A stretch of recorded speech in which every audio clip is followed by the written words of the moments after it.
Queria trazer as repercussões que estão acontecendo. Quem há pouco escreveu sobre isso foi o governador de São Paulo, governador Tarcísio de Freitas, apoiador do ex-presidente Jair Bolsonaro, e ele escreve: Jair Bolsonaro é a principal liderança política do Brasil. Este é um fato.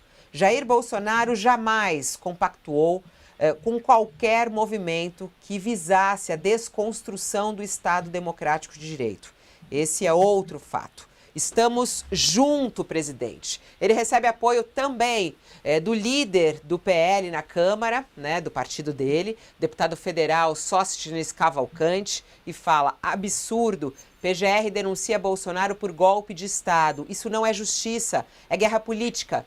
Querem prender o maior líder da direita e calar milhões de brasileiros. Se acham que vamos aceitar de cabeça baixa, estão enganados.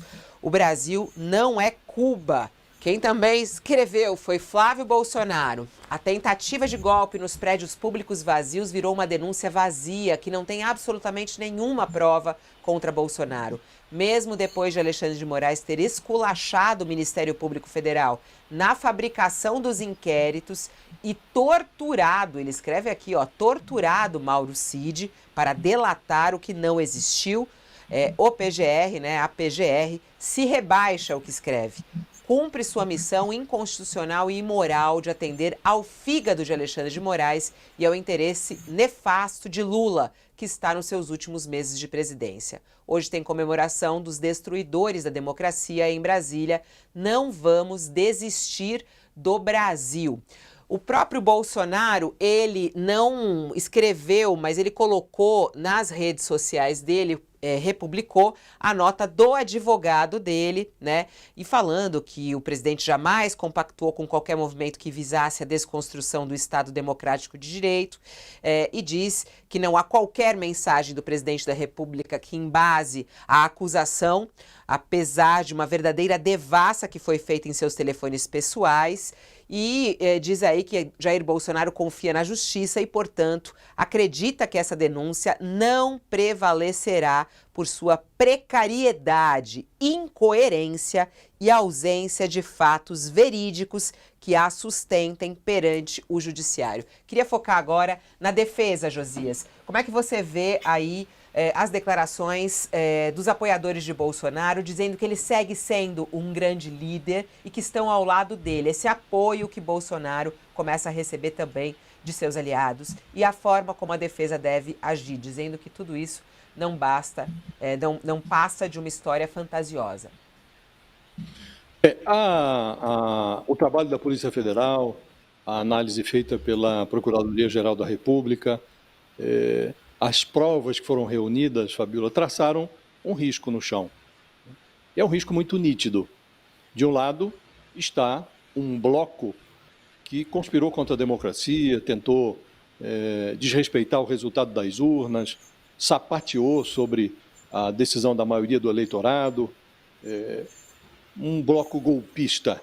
Do outro lado estão os que consideram que isso é inaceitável. Então, quem estiver do lado do golpe tem que ter essa consciência, porque agora passou da fase do lero-lero, né? Nós estamos avançando para um outro tipo de cenário, né? E as primeiras reações pós-denúncia, político é esse risco que nós esboçamos aqui. De um lado está a turma do golpe, do outro lado, aqueles que têm algum apreço pela democracia. Espanta que personagens, por exemplo, como o governador Tarcísio de Freitas, de São Paulo, esteja se colocando nitidamente do lado do golpe. Né? Está dizendo, olha, não há nada, isso tudo é fantasia, o Bolsonaro nunca compactuou com qualquer movimento que conspirasse contra a democracia. Então ele está tomando um lado e, a meu juízo, toma o lado errado para alguém que tem pretensões eleitorais, seja para se reeleger em São Paulo, seja para virar presidente da República. Mas esse é o jogo político e cada político pagará pela decisão que tomar. Em relação à defesa, as primeiras reações pós-denúncia, elas expõem a fragilidade dos argumentos da defesa do Bolsonaro. Os advogados divulgaram uma nota, nessa nota os defensores do Bolsonaro disseram ter recebido o trabalho da Procuradoria com estarrecimento, com indignação, chamaram a denúncia de inepta. Inepta é uma palavra muito forte, né? Quer dizer que não se sustenta, não fica em pé, né?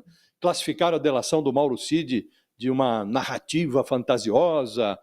Isso tudo mostra o desejo de embaralhar a denúncia e a futura ação penal. E, como disse Fabíola, mudou o momento. Embaralhar já não basta. A defesa precisa mostrar alguma carta, qualquer uma. Mas esse lero-lero, que é o mesmo lero-lero que a defesa vem ostentando ao longo das investigações, mudou de patamar a situação do Bolsonaro. Ele agora está denunciado no Supremo, está prestes a virar réu. E não há nenhuma dúvida em Brasília, mesmo os aliados do presidente têm convicção de que ele vai virar réu. Todo mundo sabe o que o Bolsonaro fez no verão passado. Então não há nenhuma dúvida de que ele será convertido em réu. Aí vem a defesa dizer que a delação do Mauro Cid é fantasiosa. Ora, não se está falando mais de delação de Mauro Cid. A delação do Mauro Cid foi sucedida por depoimentos de oficiais respeitáveis das Forças Armadas. Dois deles, o ex-comandante do Exército e o ex-comandante da Aeronáutica, corroboraram, confirmaram o depoimento do Mauro Cid e deram detalhes e revelaram que houve uma reunião em que o presidente expôs uma minuta que previa uma virada de mesa e que eles foram contra. Então, ao depoimento do Mauro Cid foram adicionados os testemunhos de oficiais das Forças Armadas com os quais o Bolsonaro convivia e nos quais ele confiava. Foram colecionadas pela Polícia Federal gravações, mensagens trocadas, documentos que foram obtidos nas perícias feitas em equipamentos eletrônicos dos investigados. Então, há uma profusão de evidências, né?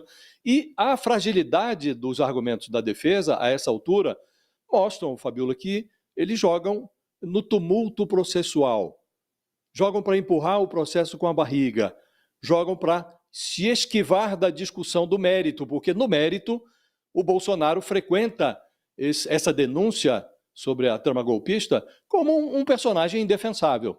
Ele não consegue refutar as provas que foram recolhidas, algumas delas produzidas por ele próprio. Reuniões, gravações filmadas, ele dando as declarações que deu, né? Então, as provas contra ele são muito eloquentes.